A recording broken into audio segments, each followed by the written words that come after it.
નમસ્કાર દર્શક મિત્રો, જન ભારત ન્યૂઝમાં તમારું હાર્દિક સ્વાગત છે। હું છું મંસૂરી શેરબાનો। વાઘોડિયામાં બપોર બાદ ગજવીજ પવન સાથે વરસાદનું આગમન। વાઘોડિયા સહિત ગ્રામ્ય વિસ્તારોમાં વરસાદ વરસ્યો। વાઘોડિયા, તવરા, પાટિયાપુરા, વ્યારા, બાલાજી નંદન સોસાયટીમાં ગામોમાં વરસાદી માહોલ। વાઘોડિયામાં મુખ્ય બજાર, એસટી ડેપો, નવીન નગરી તેમજ મડોઘર રોડ ઉપરની સોસાયટી કમલાનગર, સુખ શાંતિ સોસાયટીમાં પણ વરસાદ। રોડ રસ્તા પર પાણી વહેતા થયા।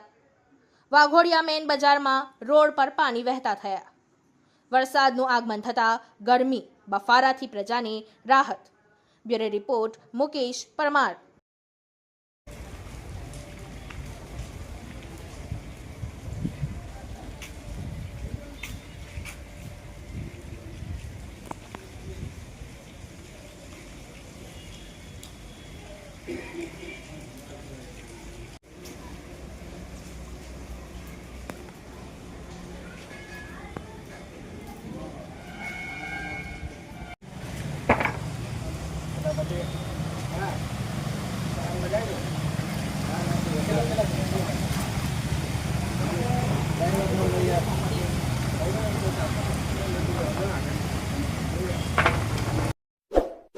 इस वीडियो को लाइक करें, हमारे चैनल को सब्सक्राइब कर बेल आइकन जरूर प्रेस करें